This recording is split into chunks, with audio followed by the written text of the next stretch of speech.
is Tyrese Halliburton, and you're listening to Setting the Pace. What's up, Pacer Nation? Welcome back to another episode here of your go-to Pacers podcast, Setting the Pace.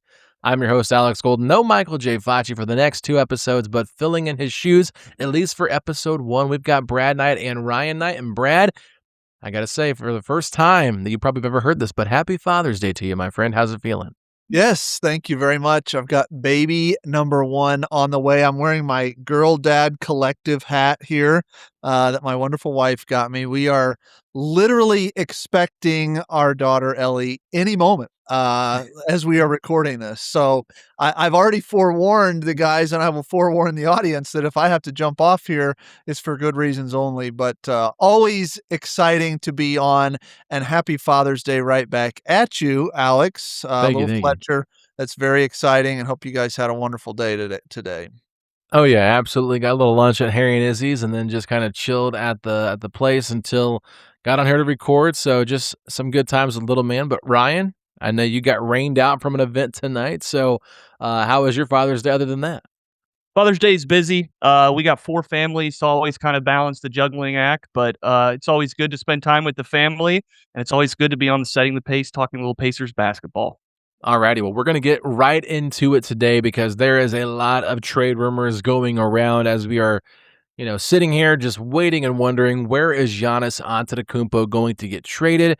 It still feels like Miami has kind of been in the driver's seat for Giannis, but as of Sunday afternoon, it seems like maybe that has shifted now over to the Boston Celtics. So it's a very interesting thing to watch. We're hearing there could be 4 teams, 5 teams involved trying to get in and make a splash somewhere, to whether it's acquire Jaylen Brown from the Celtics if Giannis goes to Boston, or who could get Isaiah Stewart from the Pistons if they take on Tyler Hero. There is just so much noise around Giannis. And, Brad, I just think it's funny. If the Heat strike out again on another star, I mean, what do they do with that roster? Because clearly they are on the treadmill of mediocrity if they do not get Giannis. If they don't get Giannis, they're in a real predicament, because Tyler Hero is one of those guys that obviously, from an extension perspective, is looking for a payday. And I'm not so sure that, 1, he's worth it, or 2, they really want to give him the kind of money that he's probably looking for.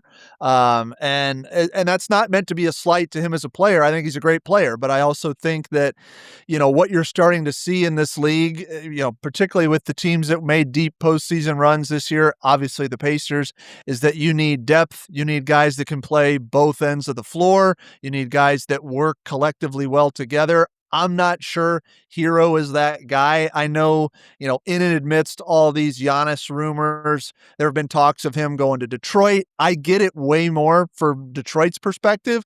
They do have cap space. They need more scoring, somebody that can play make outside of Cade. Like, I understand it from a construction of a roster perspective a little bit more. But if you're Miami, you've had Hero, you've had Bam. Your best young prospect is probably Khalil Ware, who plays the same position as Bam. I know there's some other guys on that roster that maybe you like here and there, but Miami has kind of been quietly the Chicago Bulls plus. Like, you like everything about Miami a little bit more because of the front office and Eric Spoelstra, and you've got, an all-NBA talent in Bam Adebayo, but the results haven't been any better. Like, I mean, they've kind of been middling now for a number of years post Jimmy Butler and his heroics in the postseason. So yeah, you said it. If they've been attached to every big name superstar for the last, it feels like, half a dozen years. And for whatever reason, have struck out, haven't been able to make the deal work. It falls apart at the 11th hour. And it sort of feels like they had their chance earlier this year at the All-Star break at Giannis. Things didn't come together. Now you've said it. Other teams in the mix right now. I don't ever want to say it's all or nothing, because things turn around really quickly in this league. The Pacers have been, it's like, oh my God, Paul George wants out. Okay. Oh my God, Victor Oladipo wants out. Okay. We've found a way to make it work. And that's kudos to, obviously what I think is one of the best front offices in the league here in Indy. But yeah, short answer, it looks a little rough because they're in a predicament with Hero, who's their, 1B to Adebayo, however you want to look at that. And they don't have the goods right now. As good as you might think Spoelstra is, the results just haven't been there. Yeah, Ryan, and just real quick, I just want to say, like, it's one of those things where I'm just always looking at the Heat as like, who are they going to get? And the only player they've gotten in like the last 7, 8 years is Jimmy Butler when he requested the trade from Philadelphia with the sign and trade. And it worked out. I mean, the Heat did make it to 2 NBA finals, but they didn't win, and they didn't really feel like they were close to winning in either of those finals appearances. So it's just one of those things where I think when the Heat are good, it does make the East a little bit more compelling, more exciting. But now it looks like the rich might get richer, and the Boston Celtics might be the team that lands Giannis Antetokounmpo. So I'm not sure how you're feeling about this, but what do you think about the Celtics kind of changing their play style and their group, their core, switching out Jaylen Brown for Giannis Antetokounmpo? What do you think about that? You're not taking 53s a game when you have Giannis on the floor. And if you are, it's probably not a good recipe, especially if he's taken any of them himself. And so I think I get it from at least Milwaukee's side. And what I was going to kind of piggyback on the Heat thing was I just wouldn't, if you're Milwaukee, I don't like the package they can put together. And I think that's why it's got to be a 3-team, a 4-team deal, because what you're getting from them is just not going to be, Clearware's a good piece, Tyler Hero, but you're not going to be able to make anything up in Giannis, and you'll probably just end up kind of in the middle where they are right now. But I do get it with Jaylen because you could obviously turn him into new assets, kind of make that deal work on that side. I'm a little skeptical on the fit. I know we were talking a little bit before, Alex, on what that would look like in Boston. I still think that the duo between Tatum and Brown is one of the lethal duos of the NBA, and we've seen them have a ton of success. Obviously, they've pretty much been the most dominant team over the last 8 or 9 years in the East since they've been together. And I know it's only amounted to one title, but it's still been a heck of a run. But the other side of that is Jaylen Brown kind of tried to blow it up himself with his comments after the season and clearly wants his own team and has thrown shade every different way. And if if the chemistry, if the brotherhood, whatever you want to call it, is gone, it does make sense to potentially try to shake things up. And if you want to play a different style, Giannis is the best player you're going to get, at least right now. Obviously, there are better players in the league, and Giannis is at a different stage of his career, albeit still a top 10 player when healthy. But that's also the key where Jaylen Brown is been one of the healthiest players in the league since entering. Giannis was really healthy for a while, but hasn't been in the last few years. And so it would definitely shake things up in the East. And that's, the least bold take you'll hear this week on a podcast. But it is something that I think the fit would be a little bit clunkier, maybe, and I want to get your take on this. Just I do like what you say, inside out. You're going to go play through Giannis, get maybe a little bit more quality looks from deep instead of the Tatum step back, the Brown step back, the things that they kind of rely on when the offense goes cold. But on the other side, there's still just that's kind of how they play. That's what gets them going, and maybe the fit to me next to Tatum, and where does that fit? Does he become the 5? Is he the 4? Who do you have surrounding pieces? So make the argument why you'd be scared of Boston, Alex. Yeah, I mean, here's what I'll say. So far, we've seen Missoula Ball win a championship in 2024. The Pacers weren't ready, I don't think, at that point in the Eastern Conference Finals, and they had no Tyrese Halliburton after Game 2. So they really were very competitive in that series, but they lost in a sweep. And then you look at Dallas, and they kind of shocked the world, got to the NBA Finals, and nobody really thought Dallas was ready either. So I thought they had a pretty easy path in 24. And then in 25, they get beat by the Knicks, giving up these massive fourth quarter leads. And then they blow a 3-1 lead to the Philadelphia 76ers, a team that's hanging on by a thin thread. Brad Stevens is a smart basketball mind, and I think he had tried to let Joe Mazzulla kind of play his style because they had won a championship with it for the last 2 years. But then he realized, okay, he's a really good coach, but he might be in his own way at this point. I'm going to kind of force potentially him not being in his way because, like you said, there's no way Giannis is going to be shooting threes. That's just not his game. And think about this from a Pacers perspective. How many players would they send at Giannis when they were playing the Bucks in the playoffs? 1, 2, 3 guys almost every single time. You're seeing double teams, triple teams, and that's when the Gary Trent Jr.'s are going off for 37 points or the Bobby Portis is getting 20-some points because they're getting clean looks. If you've got Sam Hauser, Derek White, Jason Tatum, kind of Peyton Pritchard surrounding Giannis like that, that is elite floor spacing and guys that can put the ball on the floor. I think that is just a little bit scarier than maybe I'm wanting to actually believe in my head. But I will say this, the fact that Bill Simmons, a massive Celtics fan, is very apprehensive about breaking up Brown and Tatum, it does kind of raise a level of concern because, once again, Giannis has not been healthy the last couple of years, and I think that is something to keep an eye on. We also know that Giannis does not like to play the 5, and that is clearly the weak link of the Boston Celtics. While Cato was very good in the regular season, was not playable at times in the playoffs. Nikola Vucevic, who they traded for, ended up becoming unplayable. I do believe he had a fractured finger as well that he was dealing with, but still just can't guard in space. And so now it's like we're going to play Giannis at the small ball 5. And I think in a playoff series that can work, but over 4 series in a row of Giannis playing the 5, I think, the wear and tear from going up against guys like Zubac and whoever else is out there in the East, whether it's a Jalen Duren or whoever, that is going to be a long road to an NBA Finals for him. So they're still going to have to make some moves around the edges. But at the end of the day, when you start even just flirting with the idea of trading for Giannis and knowing that it would take the salary probably of Jaylen Brown to make the deal work, and that gets out, now you've got to do damage control. And if there's anything I don't think can be done, it's damage control with Jaylen Brown. That is one of the weirdest, quirkiest players in the NBA. And Brad, I can just see it now. They're probably pushing harder because Jaylen Brown is asking to be traded after all of this stuff has gone down. I mean, he did have the little blunder where he said it was the best season of his, or favorite season of his career, and then went on there with Kevin Garnett on Instagram Live and said he wants to be a Celtic for life. Just 2 or 3 weeks later to be, hey, we might be trading you for Giannis. I think something is brewing there that's not being put out publicly all the way, Brad. And I think at the end of the day,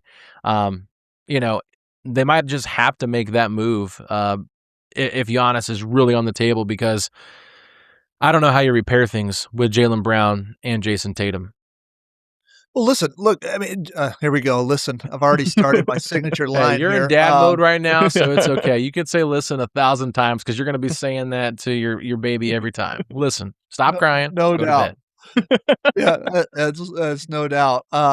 What I was trying to say is, if you look at Jaylen Brown, okay, in his mind, if I'm Jaylen Brown right now, I'm sitting here and I'm saying, look what I just did. No Tatum this entire year. I got us to the 2nd seed in the East, and then he comes back and we lose. And I think he's probably in his mind somewhere saying, yeah, this should be my team. He's also, I hate to say it this way, there's part of Jaylen Brown that I still think back to like Team USA stuff, where Tatum and Derek White was got the call up onto that roster instead of Brown. A lot of it because of the role that Derek White can play, and I think it was justified. Obviously, he played ahead of Halliburton in that rotation for Steve Kerr. But I guess the point I am trying to make is, if you're Jaylen Brown and you just had the season that you had with usage rate through the roof, you carry your team basically to 2nd in the conference.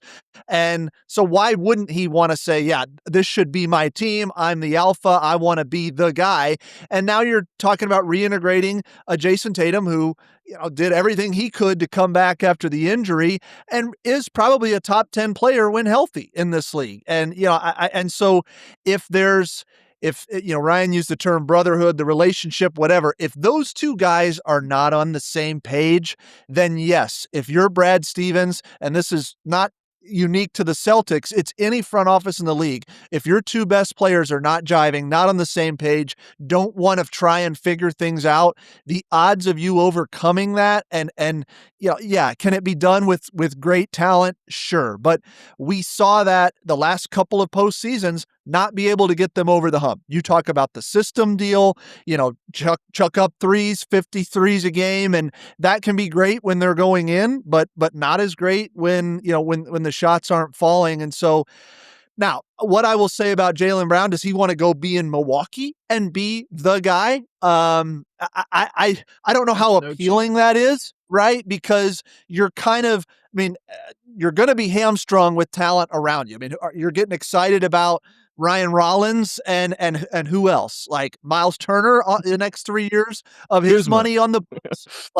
Kuzma, you're still paying Dame Lillard another $22 million or whatever for the next 3-4 years. So I'm not so sure how thrilled he would be with that kind of role. From a, what's interesting in the East standpoint, yeah, I mean, it makes the Celtics are already going to be, and I'm sure the odds would say today that they're already the favorite in the East for next year. If they get Giannis, I don't think that changes in terms of how Vegas will view them. The Bucks may be a little bit more interesting if they're able to pull a package in with somebody that is actually talented, like versus some of the stuff that has been projected around the Heat, and that's more focused on future draft assets, and maybe they get an expiring deal in there or something. I at the end of the day, does Jaylen Brown scare me as the best player on some random team? No. I think that the Celtics are going to be most dangerous if they keep those two together. I understand the Giannis thing and the play style thing. I really don't think Giannis can stay healthy, and I'm not sure at this stage of his career with the athleticism starting to round towards the back nine if he is truly as dominant as he was for the first 10 years of his career. Do we think Jaylen Brown would sabotage a season? Like, is he that kind of player that kind of with his remarks? Because that's kind of what I look at it from the Celtics perspective, because trading for Giannis is more of the now move. Like, you're kind of shortening your window. I know the Celtics can always make moves and change things up, but you're shortening the window to the next couple years, where with Brown and Tatum, you think, 5 or 6 years, they're still going to be close to their apex. I'd be curious if he'd be willing to do that just to get on his own team, or if he would show up and still kind of put in the work. Because if I think it's the latter, if I'm the Celtics, I stay put. It's a good question. I mean, I don't know. It's tough. You also have to weigh the options of, will Giannis sign an extension with the Celtics too? Like, Yeah. does he want to be there? And then the last thing I'll say is, like, you asked me why this is, such a dynamic duo, but I mean, I think all of us would probably say from a talent standpoint, Tatum and Giannis are the 1-2 in the Eastern Conference if you're ranking the best players in the East. Those are probably your number 1 and number 2. So you put those two on any team, like in the Eastern Conference, it is a little bit scary. It seems like the Knicks have kind of had their number over the years, so maybe they get matched up with the Knicks on that side of the series, and the Knicks can take care of business in a long 7-game series and wait for, the Pacers to be waiting for them in the Eastern Conference Finals. But no, I don't know. I'd almost rather go with the devil you do know versus the devil you don't, and that's why I kind of think that them staying pat is better for the Pacers than them blowing it up. But I don't know. I think the thing we can all agree on, though, is that for some reason the Clippers got involved and traded for Jaylen Brown, and then that 5th pick went to Milwaukee. I think we'd all be a little sick knowing our pick is now the Bucks pick at number 5. But we do need to move over to some other topics here besides the Giannis Jaylen Brown stuff. And I think obviously, like, it's not going to happen, but it was mentioned early in the trade rumor news, and that was the Pistons and the Pacers have had interest, or at least called about, Trey Murphy III. So, Brad, I know you said off air before we got started you had some thoughts on this. So, Trey Murphy III, talk to me about this. Alex, here's where I'm at with Trey Murphy III. We have been talking about him. He sat next to Tyrese at the Fever game or whatever. The guy is a great prospect. We have had 3-and-D conversation, or 6'8", wing, whatever, forever. I'm done. I don't care about Trey Murphy III. He might as well be Troy Murphy III at this point. It's not going to happen. The price tag is too high. The contract doesn't work. And I know, again, I'm not trying to steamroll the conversation. I understand why we're having it, because there are many in this fan base and around the league that look at the Pacers and say, oh, they're one player away. Well, we haven't even seen Zubac on the roster yet. And I think some of what my belief is around the league is that you're starting to see the teams that can go legit 6, 7, 8 guys deep that play meaningful minutes. That really matters. And I think the path to Trey Murphy is such that there is no way you are acquiring him without cracking into this top 7, let's call it. And that's the starters plus TJ and Obi. And I'm of the mindset that I don't really want to move off of any of those guys. We dealt our big piece last year, which was the Mathurin chip, and wherever he ends up, whether it's Clippers or, however his restricted free agency goes is fine. I think we made the right choice to not take that gamble with him this offseason. I know that we lost our pick, et cetera, but I don't want to future I don't want to forfeit future draft assets, basically, mortgage the next, I'll say 3, 4, 5 years of picks to make a move that, yeah, do we probably get a little better? Sure, we do. I think he's a higher end talent than somebody like Aaron Nesmith. But if you're giving up Jarace and Obi, I just or Jarace and Aaron, like, is it that much better? I want to see this roster with Zubac. I want to see the rest of the guys return and hopefully stay healthy. Like, we're not. What about the East right now? We're talking about Boston maybe blowing it up with Jaylen Brown. Yeah, could they get Giannis? Whatever. Like, do the Knicks really scare you? I mean, they've got a Mitchell Robinson question to answer. We've already beat them twice. I know it's a different system under Mike Brown, but I am more in the camp of stand pat. Let's see what this thing looks like with Tyrese. We've already made our big move. And oh, by the way, I do think there's another smaller move coming to shore up some of this bench unit. And that is why I say don't forfeit, mortgage the future for a guy that, yes, is an upgrade, but might be an unnecessary upgrade at this time. What do you think, Ryan? I'm on the same boat, and it's because mostly if New Orleans is willing to give him up for pennies on the dollar, sure, we'll do Jarace, and if it's even Jarace and Obi, but like Jarace and Obi or Jarace and Nesmith, which essentially is to make the numbers work, I don't even think the Pelicans are interested in that.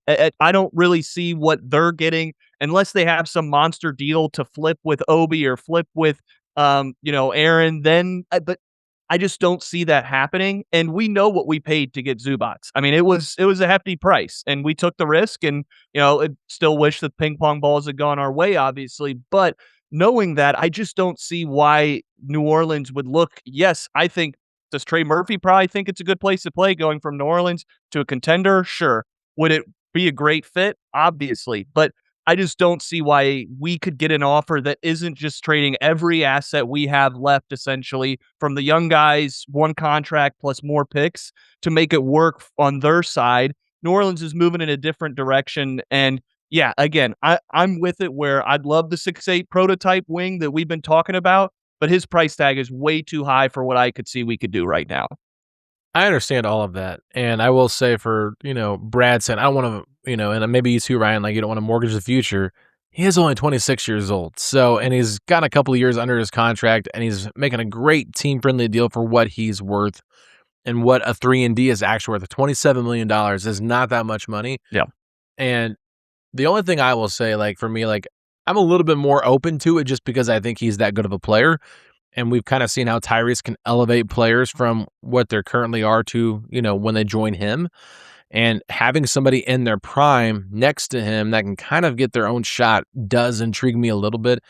I understand it is very hard to have a conversation where you're saying, hey, we got to trade Aaron Nesmith potentially for this to happen, and for even Obi Toppin, because Obi Toppin clearly is a guy that the Pacers valued quite a bit.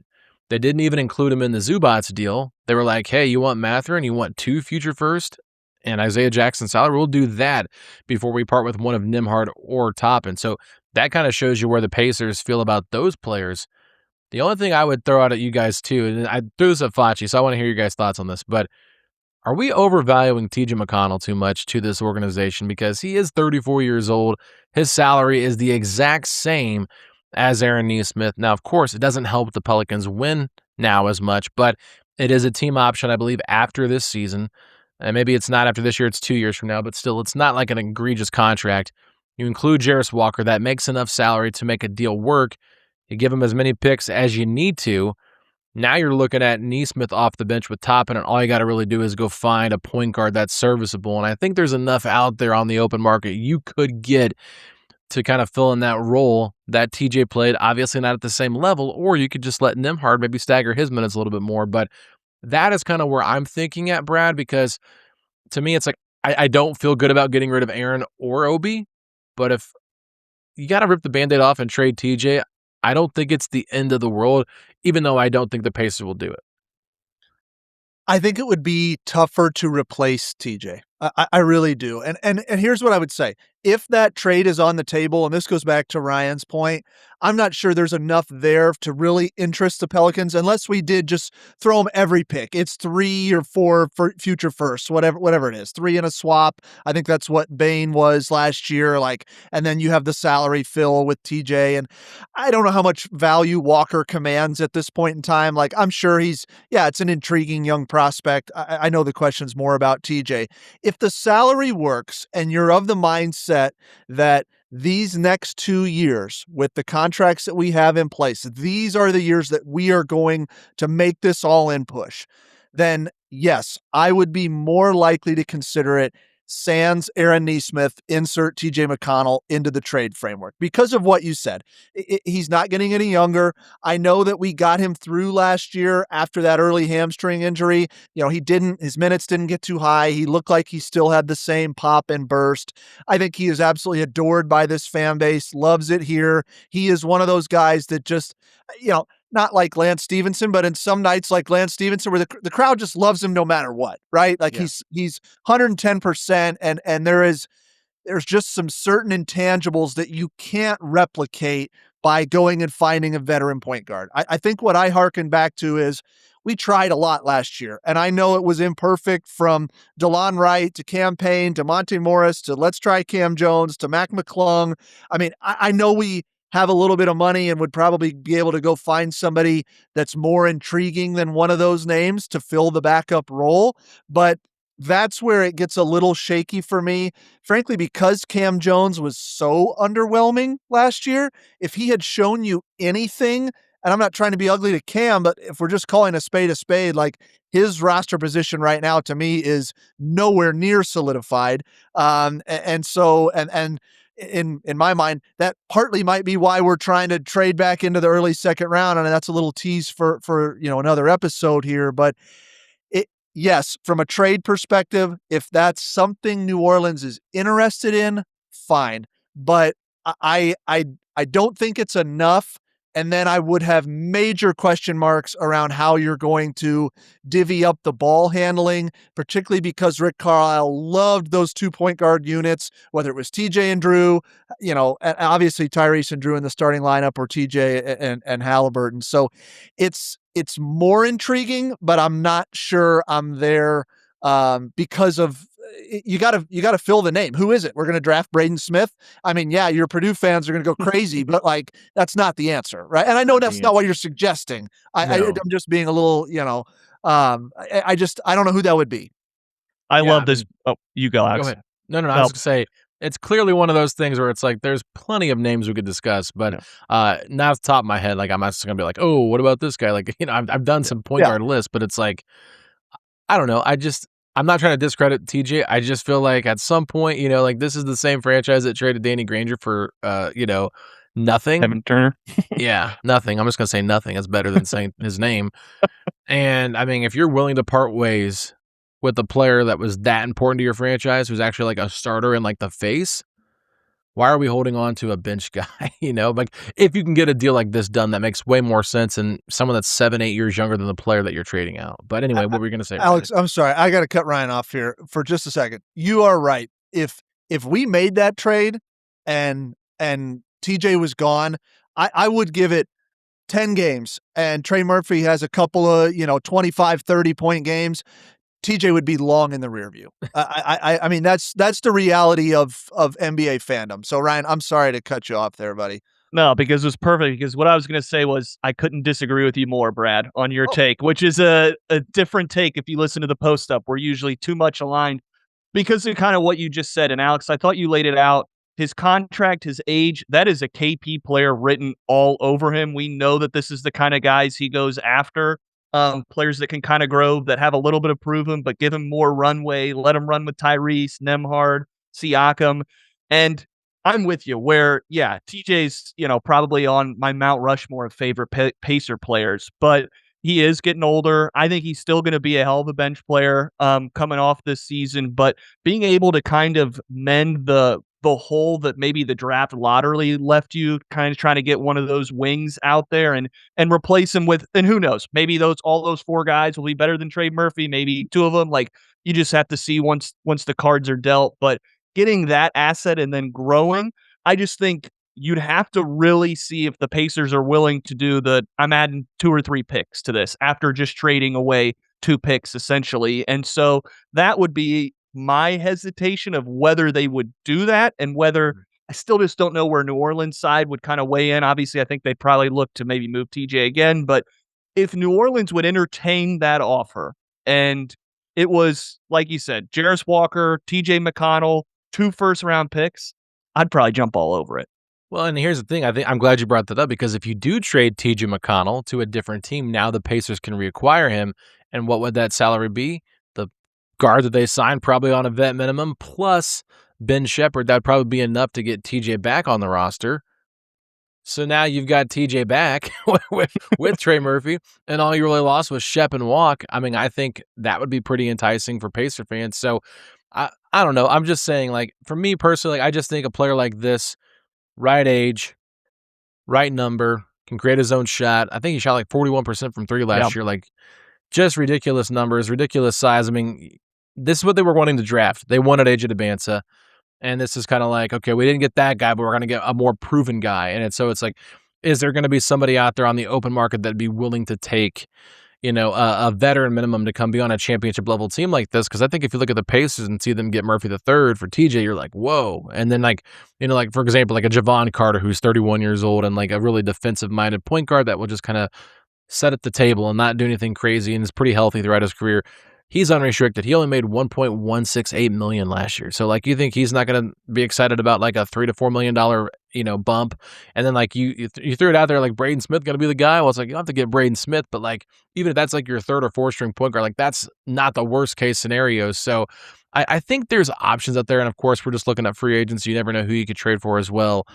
But I do get a little bit worried about the Celtics, because they created a $27.7 million traded player exception when they traded Anthony Simons and the Nikola Vucevic trade. And so now, if they do acquire Giannis and only have to give up Jaylen Brown, they could basically just take back Trey Murphy III for like a Sam Hauser and picks. And if they don't have to give up any picks to get Giannis, because I don't think they're going to, that could be a really dangerous team, because if you basically say Jaylen Brown and Sam Hauser are gone, but you're getting Giannis and Trey Murphy III, you better watch out. The Eastern Conference is going to be in a lot of trouble with the Boston Celtics kind of running things, and you still got Derek White. So like, that's a 4-headed monster right there, and only 2 guys on max salary. So I'm just saying, like, if you're Indiana, not saying they're going to do it. I don't think they're going to do it. I think it's very low key that they're just probably going to do what Brad said and make another small move around the edges to kind of fill the roster.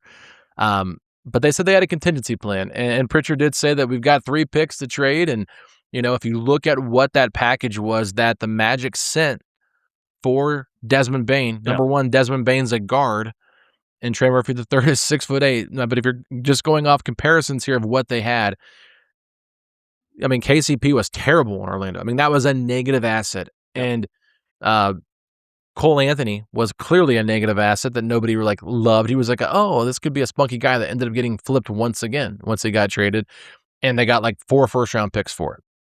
So the Pacers could say, we got Jarace Walker and TJ McConnell, 2 players that I think could fit into your rotation or be a part of your core, and then you still have 3 picks from the Pacers with probably a swap. Like, that to me is as good or very close to what the Orlando Magic were willing to give up. I don't know if I want the Pacers to do that, but I think it's potentially there. So anyway, I'm just going to leave that conversation there. Let fans talk about it here in the YouTube comment. And the last thing I want to touch on this episode before we sign off is just Walker Kessler and his camp came out, or I guess Tim McMahon came out and said that they were upset that the Jazz did not trade him to the Indiana Pacers so he could have a chance to get a bigger contract. He apparently just turned down a deal that was around $28 million, $27 million per year.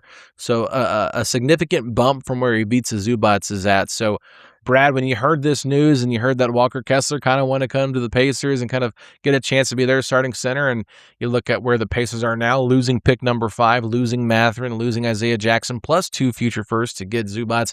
Who knows what the deal would have been? It seems like it would have been a very similar type of deal. But just curious your thoughts on had the Pacers had a little bit more of an opportunity there to get Walker Kessler instead of Zubac. So, Alex, we did a number of series, as did you. You did center of attention, I believe. Ours was the 12 days of centers leading in, and Kessler and Zubac were at the top of, I think, both of our lists, right?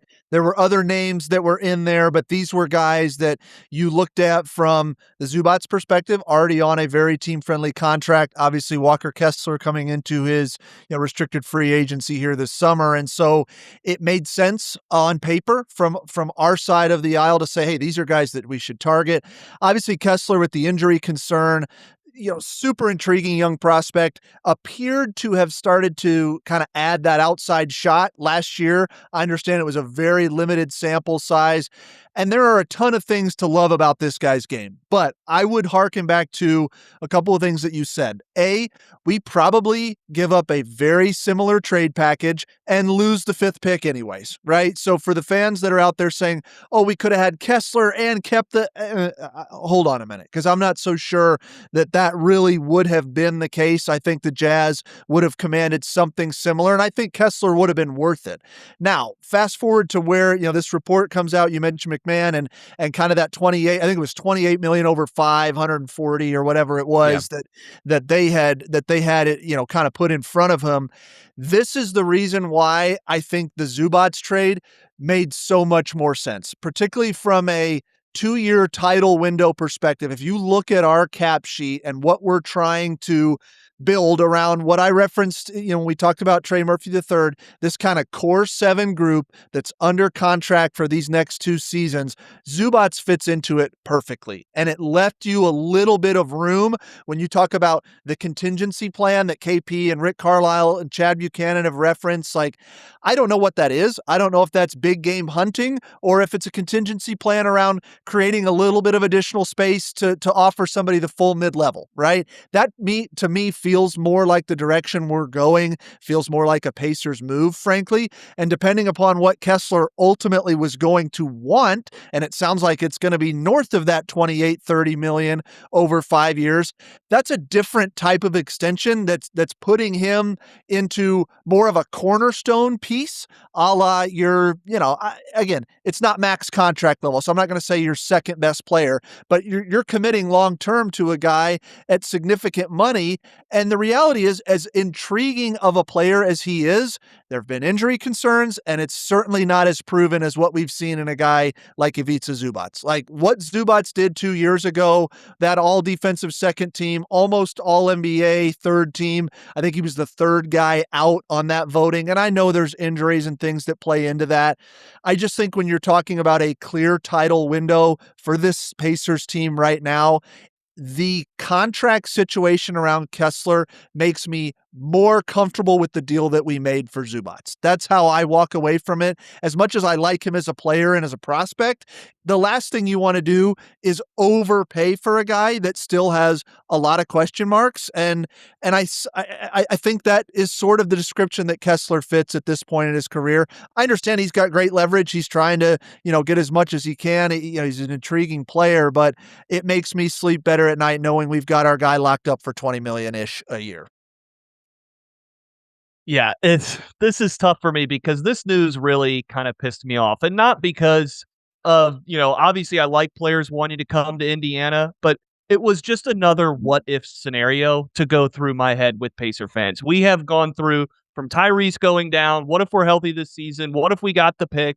And now it's, well, what if we had Walker Kessler? Now I'll probably watch his career and see, if he pops and turns into this crazy player. What if the Jazz had just done it? On and on and on. Now, I say all that.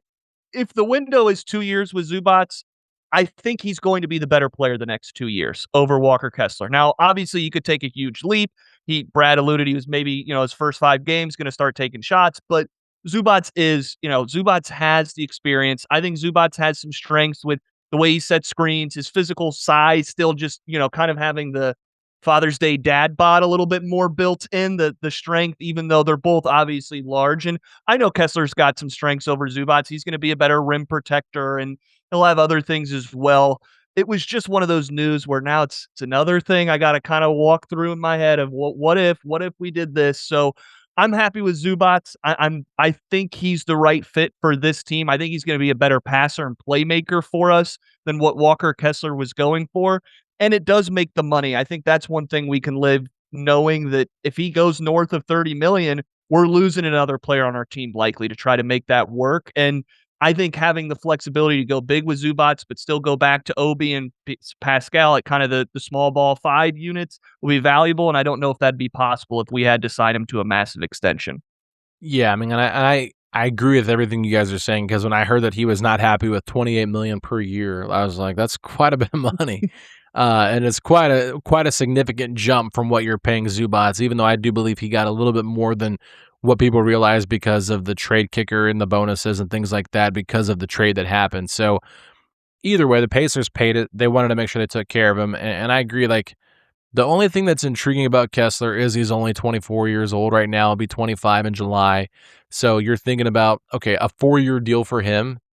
By the end of that, that's how old Zubac is right now. And so that's the only thing that I think is a little bit intriguing to me, is like, would have been nice to maybe see him with this core kind of grow and kind of be a part of this long term and not just on this 2-year window, because who knows what they do with Big Zoo. I mean, Big Zoo could play another 4 or 5 years. So I'm not saying that that's off the table either, but just getting someone that's 4 or 5 years younger than the player you acquired is a big deal. And also, he's with the same agency as Tyrese Halliburton. So I think when you compare, like, when you put those two together, like, that stuff does matter.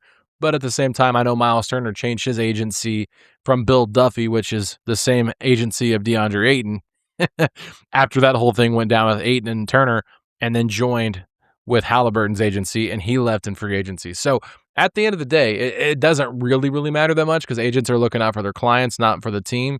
But I do think Halliburton has a say, and like, he would have made Walker Kessler probably feast a lot more than the lack of a point guard that's out there right now in Utah.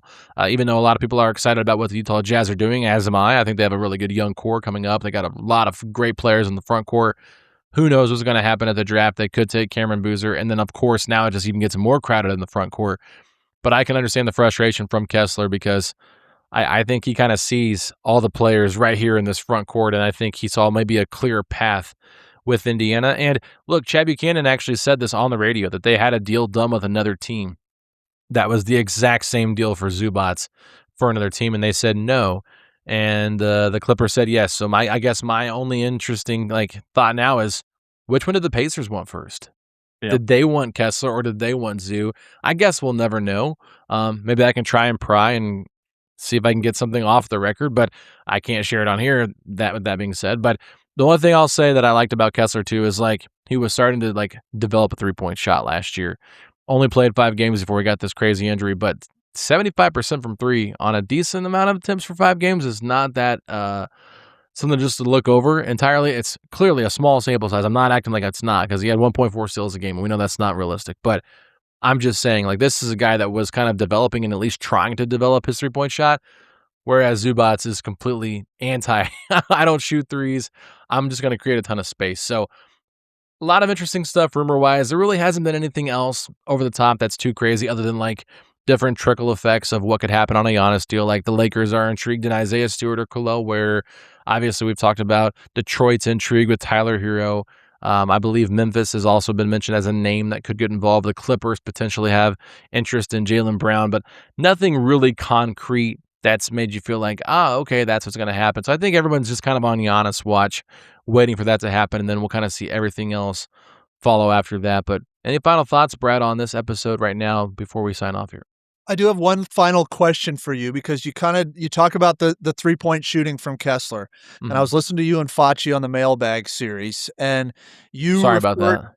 You referred to Jenny Buchik as the shot doctor, and that she was out potentially maybe working with Zoo, and Jim Boylan's there. So I just want to get kind of your take. Do you think we're going to see it? Because this is something Ryan and I have talked about. Do you think we're going to see it, even if it's just, hey, we're going to try and make defenses have to think about this, and he's just going to take 1 or 2 a game? Doesn't matter if it goes in. Is this a new wrinkle? I know this isn't really free agency talk, but you sort of made me think about it. Is this something we see next year with Zoo in this lineup? I don't think they're going to force it. on him, right? Like they're not going to be like, hey, if you're open for three, shoot it. Because like he even talked about it when he got traded here, like, oh yeah, they're going to run options for me to stand in the corner. I'm not going to be in the dunker spot like I always am. And I'm like, I don't love that. I don't want you standing in the corner. But if you are running a high pick and roll with Tyrese Halliburton and they kind of sink off and worry about, Halliburton getting downhill, if you pop like Turner used to, would you be willing to shoot that top of the key three? That's kind of where I see him trying to develop his 3-point shot, because he hit some during warmups. I'm sure you saw the videos. I mean, you saw the warmups too when you came to the games. It doesn't look like it's a bad shot. It's a slow release, but I mean, if TJ McConnell can have 20 seconds to release a shot, I think Zubac can get it off before the 24-second shot clock violation. So I actually think that it will be integrated into his game, but it won't be forced, if that makes sense. I think he'll take it in stride, take it when it's available, but not try and just be like, hey, I'm going to jack this three up because watch me. I don't see that, but I do think that she's not out there for no reason. I'll just put it that way. I know that there was probably some kind of christening or something like that for his child, and maybe that was like part of the reason she went out there, because she's a mom and she's just understanding of that kind of stuff and has more leisure time, I guess, because I don't believe she's married, but she's just very adamant about like working with players, and she loves coaching. You can just see the passion with how she like has worked with Pascal on his 3-point shooting since he came over here, because he was not a good 3-point shooter before he came to the Pacers.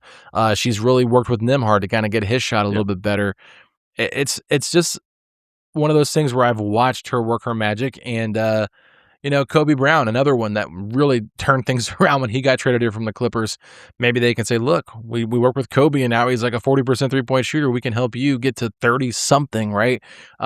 Just the threat, like you said, just someone that can will it in if left open. Yeah. The one thing I worry, it feels a little bit like the Domas time when he started putting up threes a little bit. And we saw sometimes they kind of went in. So it would be a really fun wrinkle to have that on the team. And it's kind of what you said, if he can have the wide open, nobody's even looking at him and hit that 34% of the time, like now we're cooking with a little bit. But we'll put it this way. If he just starts putting them up, at least it's intriguing and interesting to watch. And if through, 15 games, he's 1 of 20, maybe let him go sit in the paint a little bit more. What would make me laugh really hard is if he's, stretched out and he's hit a couple threes right, and then all of a sudden he's stretched out again, and here comes a big closing in hard on Zoo for a three, and he drives by him and tries to dunk it. Like, we would have time to go out and get a Ben's pretzel and come back before the time Zoo put the ball on the rim. I mean, that's just how long it would take him. But I'm just excited. I think Zoo, like, because we didn't see a large sample size of him and what we did see was pretty rusty, I think that everyone's just kind of like, I don't know about this guy. And I see it all over social media pages like, how can we trust Kevin Pritchard after he lost the 5th overall pick? I'm like, guys, like, relax. I think you're overreacting to this. Even though I didn't love all that was given up to get Zubac, I still really like Zubac. And you guys know we talked about that a lot when we were doing our trade stuff. I was just like, I think he's the guy. Like, I even said it last summer, which is wild. We had Young Simba on a podcast, and I even threw out the exact deal that ended up getting done. I was like, what about Mathurin, Jackson, and 2 firsts for Zoo? And they're like, I don't know if the Clippers do that. Like, that was kind of like the response when I threw it out there. So I don't know. That's where I'm at. And like you guys said, this isn't a free agency podcast, but because we're here and I want to hear your guys' thoughts. You guys are Jarace Walker fans. You guys believe in Jarace Walker. I feel like he is likely going to be traded at some point, if not in the offseason, at least by the deadline. I'll start with you, Brad. Why am I wrong? Oh, man, that's a tough question because you said it. We are fans of Jarace. I've been much higher on Jarace since we drafted him, really, from the time that Mathurin, from the time Halliburton got here and the fit with Mathurin and all that. Jarace just intrigued me way more from a Pacers roster construction standpoint. I agree with you that I think he is probably the guy that is most likely to be traded for almost the exact same reason that Ben was traded last year. He's due an extension, going to hit restricted free agency, and there's still a lot of question marks about his long-term fit. Obviously, if Johnny Furphy comes back healthy, there's some, overlap in their roles. But if I was going to make the case that you were wrong, that he's going to stay on this roster, It all comes down to him figuring out something from the end of last year to the middle of this upcoming season on the defensive end of the floor. Because the reality is the shot has been there for most of his career. Surprisingly enough, this guy can shoot it from outside. You talk about Zoo with the slow release, TJ with the extremely slow release. Jarace's release is funky, but he gets it off and he's shot it, pretty much right around that 40% number. I know that on the season this last year was a little bit lower, and that was just due to the atrocious start. But the back half of the season was pretty much north of 40 consistently.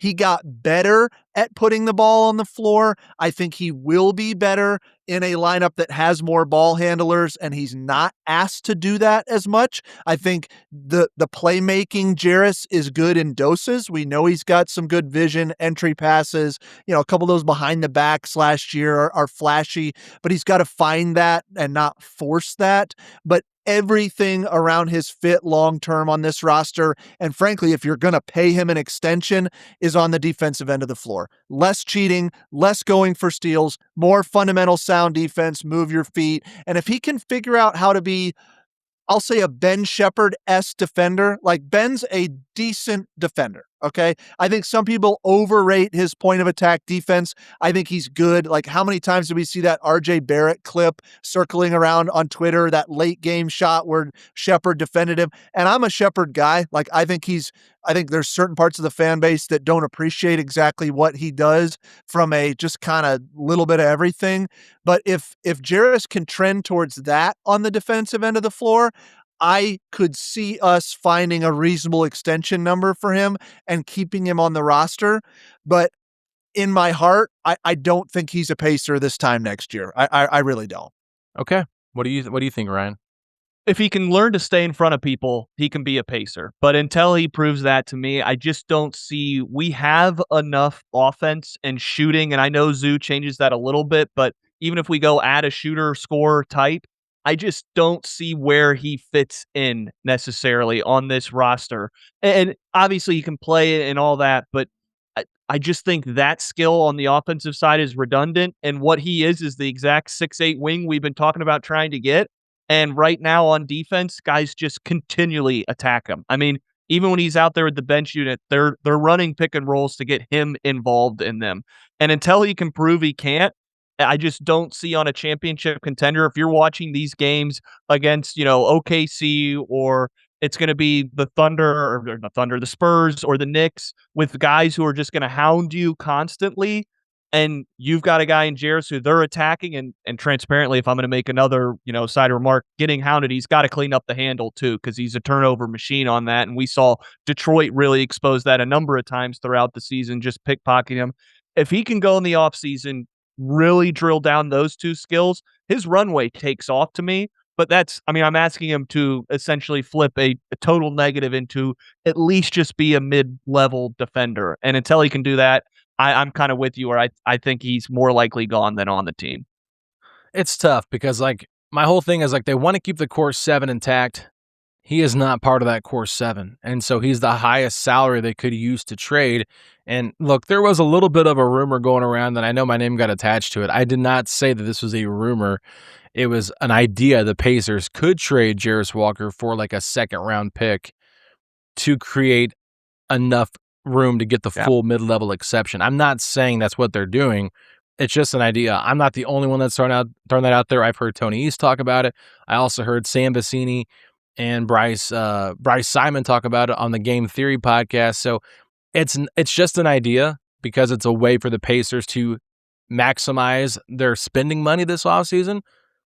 I'm not saying they should salary dump Jarace Walker because a lot of people got upset about that, and I just want to make sure that it's very clear that I did not report anything like that, because I've seen my name attached to it. They're saying, yeah, reports or something. I'm like, it's not a report. It's just an idea in an article. So let's make sure we clear that up. But other than that, we've touched a lot on what's going on rumor-wise here, how it impacts the Pacers, how it impacts the Eastern Conference, and there'll be more stuff to come. We've already seen a couple of signings. CJ McCollum going back to the Hawks.